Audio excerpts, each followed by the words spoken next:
दोस्तों नमस्कार, आपका स्वागत है द साइंस हब में। आप लोग देख रहे हैं साइंस की स्पेशल सीरीज 104। यह इम्पोर्टेंट है रेलवे ग्रुप डी के लिए। और दोस्तों एक इन्फॉर्मेशन के लिए आपको बात बता दें, रेलवे ग्रुप डी की एग्ज़ाम डेट आ चुकी है। अर्थात जो एग्ज़ाम होंगे रेलवे ग्रुप डी के वो स्टार्ट होंगे 17 अगस्त 2022 से। और ये सीरीज इंपॉर्टेंट है पीएचडी टीएचडी के लिए, सुपर टेट टेट के लिए, इवन ऐसे एग्जाम्स जिसमें साइंस आती है। ये सीरीज सभी के लिए इंपॉर्टेंट है। आइए दोस्तों अपनी सीरीज स्टार्ट करते हैं क्वेश्चन नंबर 36 से। क्या है? भूमि से टकराकर फुटबॉल ऊपर उछलती है क्योंकि? जितनी बॉल्स वगैरह आपने देखी होंगी, जब भी आप उनको फर्श पर फेंकते हैं तो वह उछल कर ऊपर जाती हैं। ऐसा क्यों होता है? ऑप्शन ए, ये रबड़ की बनी होती हैं। ऑप्शन बी, ये खोखली होती हैं। ऑप्शन सी, ये हल्की होने के कारण वायु प्रतिरोध को दूर करने में समर्थ होती हैं। ऑप्शन डी, ऐसा उसके अपने प्रत्यास्थ गुण के कारण होता है। तो आप लोग बताइए डियर स्टूडेंट्स, इस क्वेश्चन का करेक्ट आंसर क्या हो जाएगा? इस क्वेश्चन का करेक्ट आंसर हो जाएगा ऑप्शन डी, ऐसा उसके अपने प्रत्यास्थ गुण के कारण होता है कि बॉल को जब हम फर्श पर फेंकते हैं तो वह ऊपर की ओर उछलती है। आइए डियर स्टूडेंट्स अब देखते हैं नेक्स्ट क्वेश्चन। क्वेश्चन है अपने पास 37। एक वृत्ताकार धातु की प्लेट को जिसके केंद्र में एक वृत्ताकार छेद हो, गर्म करने से छेद का व्यास क्या होगा? एक अपने पास वृत्ताकार धातु की प्लेट है और उसके केंद्र में एक वृत्ताकार छेद है, और जब उस छेद को गर्म किया जा रहा है तो उसके व्यास पर क्या फर्क पड़ेगा? ऑप्शन ए, कम हो जाएगा। ऑप्शन बी, अपरिवर्तनीय रहेगा। ऑप्शन सी, बढ़ जाएगा। ऑप्शन डी, पहले बढ़ेगा और तत्पश्चात कम हो जाएगा। तो बताइए दोस्तों, इस क्वेश्चन का करेक्ट आंसर क्या हो जाएगा? क्वेश्चन है 37 और आंसर आप लोगों को बताना है। देखिए, एक वृत्ताकार धातु की प्लेट को जिसके केंद्र में एक वृत्ताकार छेद को गर्म करने में छेद का व्यास बढ़ जाएगा। अर्थात डियर स्टूडेंट्स, इस क्वेश्चन का करेक्ट आंसर आ जाएगा ऑप्शन सी। क्वेश्चन देखेंगे 38। कांच के फ्लास्क में भरे द्रव के द्रव्यमान को गर्म करने पर क्या होता है? कांच के फ्लास्क में अगर द्रव भरें तो उसके द्रव्यमान को गर्म करने पर उस पर क्या इफेक्ट पड़ेगा? ऑप्शन ए, द्रव का घनत्व अपरिवर्तनीय रहेगा। ऑप्शन बी, द्रव का घनत्व बढ़ जाएगा। ऑप्शन सी, फ्लास्क में द्रव का तल तुरंत ही बढ़ना शुरू कर देगा।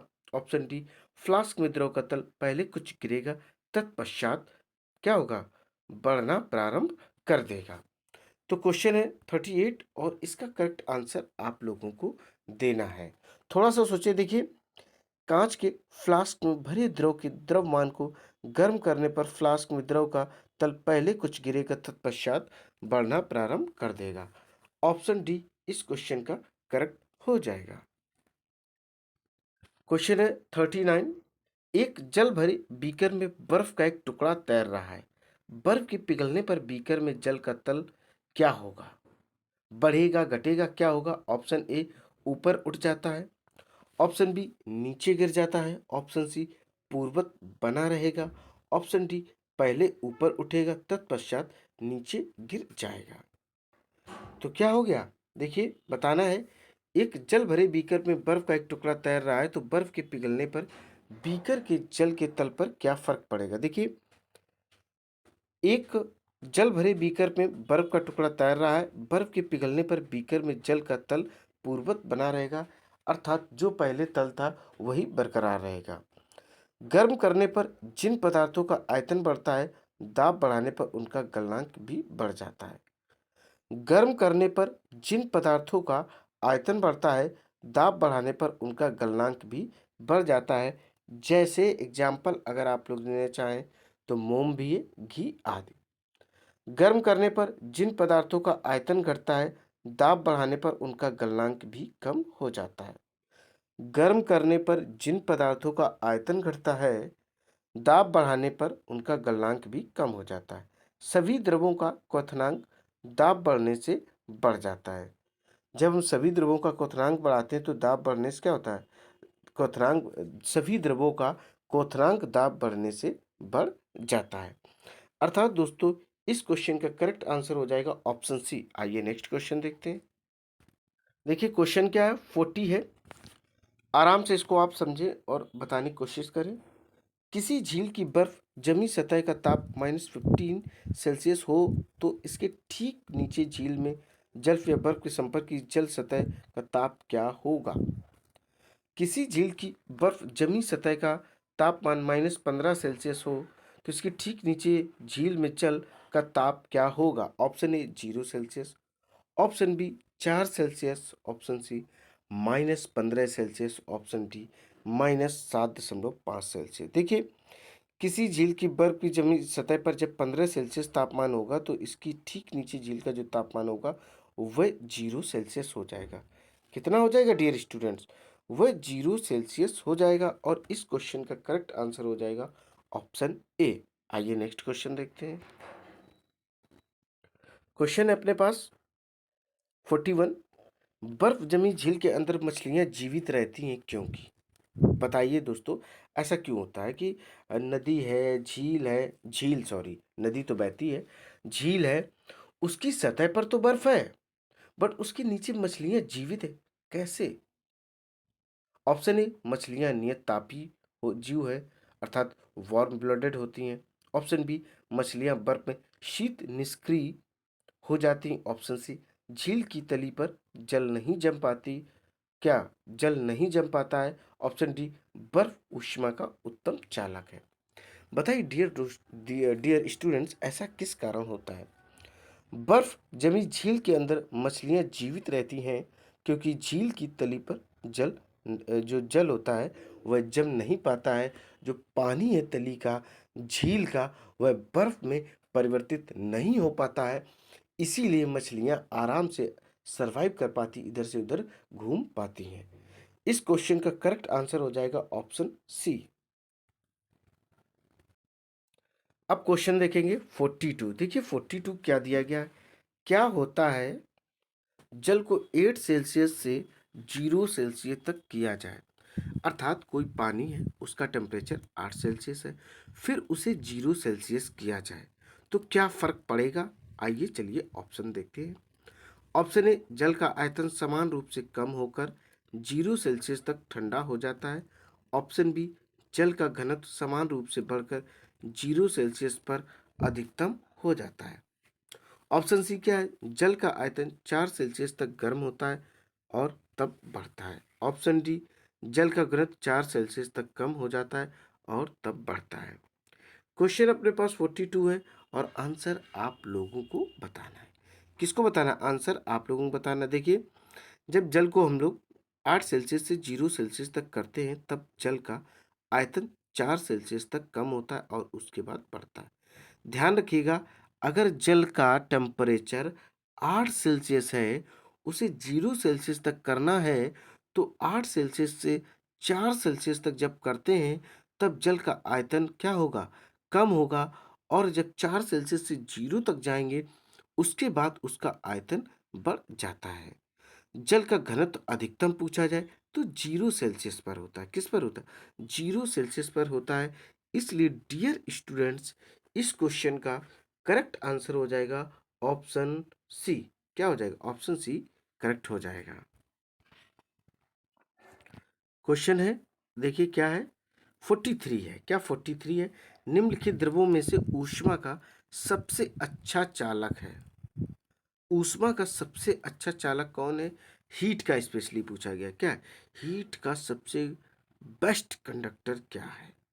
ऑप्शन ए जल, ऑप्शन बी पारा, option C ether, option D alcohol.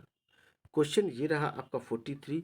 अब आपको बताना है दोस्तों, देखिए इलेक्ट्रिसिटी वगैरह पूछी जाए तो एक अलग है कि मेटल्स होते हैं, पर इसमें भी आपको दोस्तों सोच कर जवाब देना। देखिए क्या होता है, जो ऊष्मा का सबसे अच्छा चालक होता है वह पारा होता है।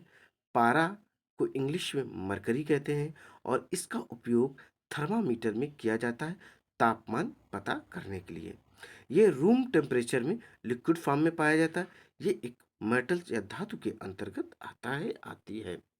तो दोस्तों 43 का जो करेक्ट आंसर हो जाएगा वह हो जाएगा ऑप्शन बी पारा। ये ऊष्मा का सबसे बेहतरीन चालक होता है। आइए नेक्स्ट क्वेश्चन देखते हैं।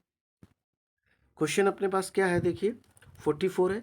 पायरेक्स के बने ग्लास में गर्म पानी डालने पर वह नहीं चटकता है, अर्थात किसी भी टाइप की उसमें चटकन नहीं आती, क्योंकि पायरेक्स क्या होता है। आपने गर्म पानी डाला होगा, गर्म चाय, गर्म दूध कांच के गिलास में डाल दो तो वह चटक जाता है। लेकिन पायरेक्स के बने गिलास में आप पानी डालो, दूध डालो या कोई गर्म लिक्विड डालो, वह नहीं चटकता, वह फूटता नहीं। क्यों? ऑप्शन ए मजबूत पदार्थ है, ऑप्शन बी गर्म करने से अधिक प्रसारित नहीं होता है, ऑप्शन सी ऊष्मा का सुचालक है, ऑप्शन डी बाहर से और भीतर से समान रूप से प्रसारित होता है। क्या होता है? बाहर से और भीतर से समान रूप से प्रसारित होता है। तो डियर क्वेश्चन है अपना 44, देखिए क्या है, ये रहा 44। अब बताना है एग्जैक्ट इसका आंसर। देखिए डियर स्टूडेंट्स, पायरेक्स के बने गिलास में गर्म पानी डालने पर वह नहीं चटकता है, क्योंकि पायरेक्स गर्म करने से अधिक प्रसारित नहीं होता। प्रसारित का मतलब होता है वह फैलता नहीं है, जब फैलेगा नहीं तो फूटेगा नहीं या चटकेगा नहीं। तो इस क्वेश्चन का करेक्ट आंसर हो जाएगा ऑप्शन बी। अब क्वेश्चन डियर स्टूडेंट्स कौन सा है अपने पास? अब क्वेश्चन है 45। क्या है? 45 है, देखते हैं 45 है क्या। रेफ्रिजरेटर का प्रतिशीतक या फ्रीजर उसमें सबसे ऊपर लगाया जाता है। फ्रीजर में सबसे ऊपर क्या लगाया जाता है? क्वेश्चन यह है। ऑप्शन ए जिससे वह रेफ्रिजरेटर में नीचे लगे तप संपीड़ित, जिसको इंग्लिश में कंप्रेसर कहते हैं, से दूर रहे। ऑप्शन बी क्योंकि ऐसा सुविधाजनक है। ऑप्शन सी जिससे संवहन धारा के समुचित प्रवाह के सारे भीतरी भाग को ठंडा कर सके। ऑप्शन डी ऐसा करने का कोई विशेष प्रयोजन नहीं है। बताइए डियर स्टूडेंट्स इस क्वेश्चन का करेक्ट आंसर क्या हो जाएगा। देखिए रेफ्रिजरेटर का प्रशीतक इसमें सबसे ऊपर लगाया जाता है, जिससे संवहन धारा कन्वेक्शन करंट के समुचित प्रवाह से सारे भीतरी भाग को ठंडा कर सके। इस क्वेश्चन का करेक्ट आंसर हो जाएगा ऑप्शन सी। क्या हो जाएगा? ऑप्शन सी करेक्ट हो जाएगा। आइए नेक्स्ट क्वेश्चन देखते हैं। क्वेश्चन नंबर क्या है अपने सामने? क्वेश्चन है 46। क्या है डियर स्टूडेंट? 46 है। 46 देखेंगे, निर्वातित इवैक्यूएटेड विद्युत बल्ब के तंतु से कांच आवरण तक ऊष्मा संचरण किस प्रक्रिया से होती है? फिर से क्वेश्चन सुनिएगा डियर स्टूडेंट्स। निर्वातित विद्युत बल्ब के तंतु से कांच आवरण तक ऊष्मा संचरण किस प्रक्रिया से होती है? होता है या होती है, होता है, both are equal. Option A चालन, ऑप्शन बी संवहन, ऑप्शन सी विकिरण, ऑप्शन डी ऊष्मा का संचरण निर्वात के माध्यम से नहीं होता है। किसके माध्यम? निर्वात के माध्यम से नहीं होता है। तो क्वेश्चन अपने पास क्या है? 46 है, ये रहा। अब आपको आंसर बताना है, इस क्वेश्चन का करेक्ट आंसर क्या हो जाएगा। थोड़ा सोचिए और जवाब देने की कोशिश करिए। देखिए निर्वातित विद्युत बल्ब के तंतु से कांच आवरण तक ऊष्मा संचरण विकिरण द्वारा होता है, अर्थात ऑप्शन सी करेक्ट है। अब आप ये समझ लो कि विकिरण होता क्या है, जिसको रेडिएशन इंग्लिश में कहते हैं। इस विधि में ऊष्मा का संचरण गर्म वस्तु से ठंडी वस्तु की ओर बिना किसी माध्यम की सहायता एवं बिना माध्यम को गर्म किए प्रकाश की चाल से सीधी रेखा में होती है। अर्थात विकिरण क्या हुआ?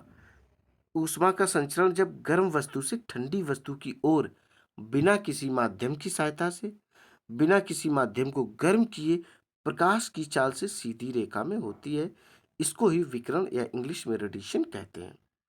जैसे एग्जाम्पल देखना चाहो, पृथ्वी पर सूर्य से ऊष्मा आना। अब देखिए रेगिस्तान दिन में बहुत गर्म तथा रात में बहुत ठंडे होते हैं। बादलों वाली रात स्वच्छ आकाश वाली रात की अपेक्षा गर्म होती है। बादलों वाली जो रात होती है वह अधिक गर्म होती है देन स्वच्छ रात वाली।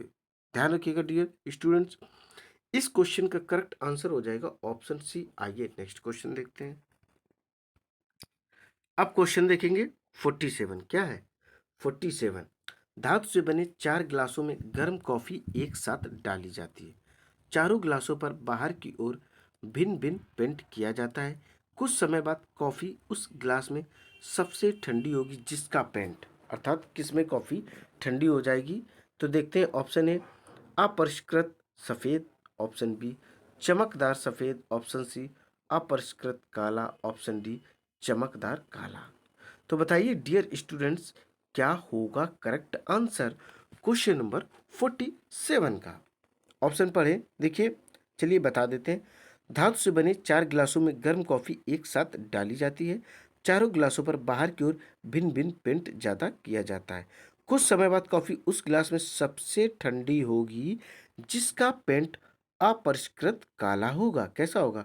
अपरिष्कृत काला होगा, अर्थात ऑप्शन सी करेक्ट है इस क्वेश्चन का। अच्छे अवशोषक की अच्छे उत्सर्जक होते, देखिए, जो अच्छे अवशोषक होंगे वही अच्छे उत्सर्जक होते हैं। और किरचॉफ के नियम के यही कारण है कि काली और सफ़ेद वस्तु को समान ताप तक गर्म करके रखा जाए तो काली वस्तु अधिक विकिरण उत्सर्जित करेगी, अतः अंधेरे में काली वस्तु अधिक चमकेगी। तो 47 का करेक्ट आंसर क्या हो जाएगा? Option C. क्वेश्चन अपने पास देखिए क्या है। क्वेश्चन डियर स्टूडेंट्स है 48।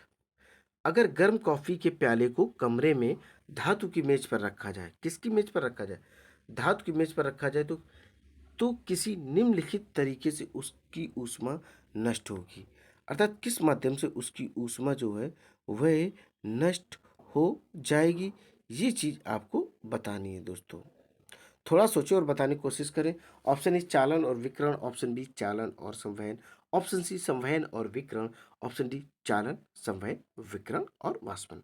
देखिए, अगर गर्म कॉफी के प्याले को कमरे में धातु की मेज पर रखा जाता है तो चालन, संवहन, विकिरण और वाष्पन विधि से ऊष्मा नष्ट होगी, अर्थात ऑप्शन डी करेक्ट है।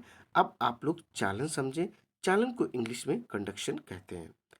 इस विधि में ऊष्मा माध्यम के गर्म स्थानों से ठंडे स्थान की ओर संचालित होती है। माध्यम के प्रत्येक कण अपने अगले कण को ऊष्मा स्थानांतरित करते हैं। ठोसों एवं पारे में ऊष्मा का संचरण केवल चालन विधि द्वारा ही होता है। अब हम लोग देखें संवहन, जिसको इंग्लिश में कन्वेक्शन कहते हैं। तरल के कण गर्म भाग से ऊष्मा लेकर स्वयं हल्के होकर ऊपर तथा ऊपर वाला ठंडा भाग नीचे आ जाता है। यही कारण है कि रेफ्रिजरेटर में फ्रीजर पेटिका को ऊपर रखा जाता है। बिजली के बल्बों में निष्क्रिय गैसों का भरा जाना। तो दोस्तों, इस क्वेश्चन का करेक्ट आंसर आप लोग बता पाएंगे? है ऑप्शन डी। आइए नेक्स्ट क्वेश्चन देखते हैं। क्वेश्चन है अपने पास 49, जो कि आप लोग देख पे आ रहे होंगे। क्या है? क्वेश्चन नंबर 49 है। एक प्याले में चाय 90 सेल्सियस से 80 सेल्सियस तक ठीक 1 मिनट में ठंडी होती है, तो 70 सेल्सियस से 60 सेल्सियस तक ठंडा होने में लगने वाला समय क्या है? बताइए टोटल कितना समय लगेगा। ऑप्शन ए 1 मिनट से कम, ऑप्शन बी ठीक 1 मिनट, ऑप्शन सी लगभग 1 मिनट, ऑप्शन डी 1 मिनट से अधिक। दोस्तों, क्वेश्चन बहुत ही अच्छा है और इंटरेस्टिंग है, इसको समझने की कोशिश करें। देखिए, हम बताते हैं आपको इस क्वेश्चन का करेक्ट आंसर। देखिए, एक प्याले में चाय 90 सेल्सियस से 80 सेल्सियस तक ठीक 1 मिनट में ठंडी होती है, तो 70 सेल्सियस से 60 सेल्सियस तक ठंडा होने में लगने वाला जो समय है वह 1 मिनट से अधिक होगा। क्या होगा? 1 मिनट से अधिक होगा। ऐसा न्यूटन के शीतलन नियम के अनुसार होता है। इस नियम के अनुसार किसी वस्तु में विकिरण द्वारा ऊष्मा क्षय होने की दर उस वस्तु और तापमान के अंतर के कारण होता है। तो क्या नियम है दोस्तों? देखिए, तो दोस्तों, अपना क्वेश्चन क्या था? 49 था। देखते हैं, मैंने आपको बताया कि इस क्वेश्चन का करेक्ट आंसर क्या हो जाएगा? हो जाएगा ऑप्शन डी। क्या हो जाएगा? ऑप्शन डी सही हो जाएगा। देखिए, विकिरण द्वारा किसी वस्तु से क्षय होने वाली ऊष्मा की दर और उसके आसपास के वातावरण के तापांतर के साथ साथ वस्तु के पृष्ठ की प्रकृति और पृष्ठ क्षेत्रफल पर भी निर्भर करता है। ठीक है, तो 49 का करेक्ट आंसर हो जाएगा ऑप्शन डी। आइए नेक्स्ट क्वेश्चन देखते हैं। क्वेश्चन है 50। किसी द्रव की वाष्पन दर क्या होगी? ऑप्शन ए द्रव के तापमान पर निर्भर करती है, ऑप्शन बी चारों ओर के वायु के ताप पर निर्भर करती है, ऑप्शन सी द्रव की सतह के क्षेत्रफल पर निर्भर करती है, ऑप्शन डी उपरोक्त सभी पर। तो क्वेश्चन क्या है? 50 है और आपको बताना है अगर पानी का वाष्पन हो रहा हो तो किस किस पर निर्भर करेगा। देखिए, द्रव के तापमान पर भी निर्भर करेगा। द्रव ठंडा है, गर्म है, कैसा है? गर्म होगा तो वाष्पीकरण की क्रिया काफ़ी तेज़ी होगी। और ऑप्शन बी देखिए, चारों ओर के वायु के ताप पर भी निर्भर करता। अगर मान लो ऐसा एरिया है, ऐसी वायु है कि एकदम ठंडी हो, तो वाष्पीकरण की क्रिया ऑटोमेटिक स्लो हो जाएगी। और लू चल रही हो तो वाष्पीकरण की क्रिया तेज हो जाएगी। अर्थात चारों ओर की वायु के ताप पर भी निर्भर करता है। ऑप्शन सी, द्रव की सतह के क्षेत्रफल पर भी निर्भर करता है। बिल्कुल, मान लीजिए आप एक कटोरी में वाष्पीकरण की क्रिया करा रहे हैं, इसके अलावा एक समुद्र में वाष्पीकरण की क्रिया तो सतह का क्षेत्रफल कैसा है, कम या ज़्यादा है, इस पर भी द्रव की वाष्पन दर निर्भर करती है। अर्थात दोस्तों, क्वेश्चन नंबर 50 का जो करेक्ट आंसर हो जाएगा ऑप्शन डी। ये तीनों के तीनों करेक्ट हो जाएंगे। ए बी सी सही है। और इसमें आप लोग टिक करेंगे उपरोक्त सभी पर निर्भर करती है। द्रव के तापमान पर भी, चारों तरफ की वायु पर भी और द्रव की सतह के क्षेत्रफल पर भी निर्भर करती है। दोस्तों, ये सीरीज यहीं पर कंप्लीट होती। उम्मीद है ये सीरीज आपको बेहद पसंद आई हो। इसी तरीके की जबरदस्त सीरीज आपको कंटिन्यू मिलती रहेंगी। आपको करना क्या है, इस सीरीज को अधिक से अधिक लाइक करना, शेयर करना, मेरे चैनल को सब्सक्राइब करना। दोस्तों, जय हिंद, जय भारत।